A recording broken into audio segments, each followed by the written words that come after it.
தர்மேந்திர பிரதான் அரசியல் செய்ய வேண்டாம் என நாங்கள் தான் கூற வேண்டும் என்று அமைச்சர் அன்பில் மகேஷ் பொய்யாமொழி தெரிவித்துள்ளார். நியூஸ் 18 செய்தியாளருக்கு அவர் அளித்த பேட்டியை பார்க்கலாம்.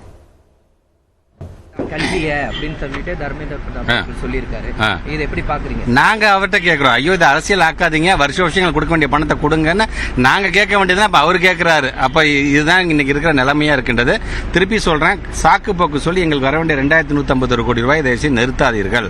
நம்முடைய மாண்புமிகு தமிழ்நாட்டுடைய முதலமைச்சர் அவர்கள் நம்முடைய ஒன்றிய பிரதமர் அவர்களுக்கு ஒரு கடிதமே எழுதியிருக்கிறாரு. தயவுசெய்து இதுல அரசியல் செய்யாம கொடுங்க அப்படின்னு நாம கேட்டா, நீங்க நியாயத்தை மட்டும் பார்க்கணும். பத்திரிகை துறை ஊடகத்தை சார்ந்திருக்க நண்பர்கள் அதானே ஒவ்வொரு வருஷமும் பணம் கொடுத்துட்டே இருந்தவங்க திடீர்னு ஏன்டா ஒரு சம்பந்தமே இல்லாம ஒரு காரணத்தை சொல்லி பணத்தை கேட்கறாங்க அப்படிங்கறத நீங்க ஃபர்ஸ்ட் நீங்க மனசுல வச்சுக்கணும். மற்றொன்று, நாடாளுமன்றத்தில் ஒரு பில் பாஸ் பண்ணுது, ஒரு மானிய ஒரு அமைச்சகம் சார்ந்து ஒரு மினிஸ்ட்ரி சார்ந்து பில் பாஸ் பண்ணுதுன்னா அந்த பணத்தை கொடுக்க வேண்டியதான் அவங்க வேலை. அதுல காரணம் சொல்லி வெளியில வந்ததுக்கு அப்புறம் பில்லா பாஸ் பண்ணதுக்கு அப்புறம் அதுல கண்டிஷன் போட்டதுக்கு உங்களுக்கு ரைட்ஸே கிடையாது. சோ அதுதான் நாங்க வலியுறுத்தோம். மூன்றாவது மொழி என்பது இந்தி திணிப்பு அல்ல அப்படின்னு சொல்லிட்டு சொல்லியிருக்காங்க. வாங்கண்ணா, மூன்றாவது மொழி என்பது இந்தி திணிப்பு கிடையாது அப்படின்னு சொல்லிட்டு சொல்லியிருக்காங்க. யாரு சொல்றா? என்ன பண்ணீங்க? ஒரு ஸ்கூல்ல வந்து ஒரு 50 பிள்ளைங்க இருக்கிறாங்க. ஒரு 5 பிள்ளைங்க கொரியன் லாங்குவேஜ் படிக்கணும்னு ஆசைப்படும். ஒரு 5 குழந்தைங்க நான் ஜெர்மன் படிக்கணும்னு ஆசைப்படும். ஒரு 5 குழந்தைங்க நான் வந்து ஹிந்தி படிக்கணும்னு ஆசைப்படும். ஒரு 5 குழந்தைங்க நான் தெலுங்கு படிக்கணும். எத்தனை பேருக்கு நான் டீச்சர்ஸ் நான் போட முடியும் நான்?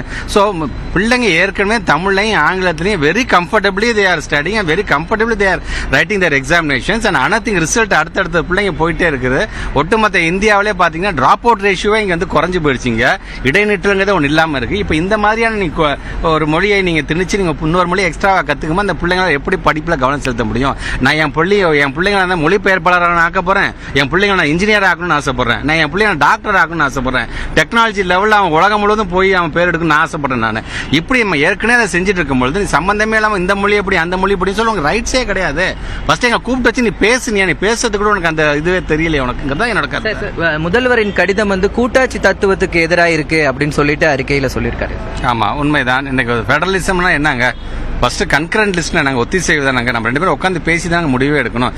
எதுவுமே சொல்லாம பெரிய மனப்பான்மை நான் சொல்றதை நீ செய்ய அப்படிங்கிற மாதிரியான அந்த இதை செய்யும் பொழுதுதான் கண்டிப்பாக நம்முடைய தமிழ்நாடு முதலமைச்சர் பொதுவாக தெரியும், தமிழ்நாடு என்றாலே மாநில பிரச்சனை, மொழி பிரச்சனை, சுயமரியாதை பிரச்சனைனா ஒட்டுமொத்தமா எல்லாம் கட்சியை கடந்து எல்லாம் ஒன்று சேர்ந்துருவாங்க அப்படிங்கிறது அவங்களுக்கு தெரியல. அது போக போக அவங்க தெரிஞ்சுக்கொள்வாங்க. தேங்க்யூ.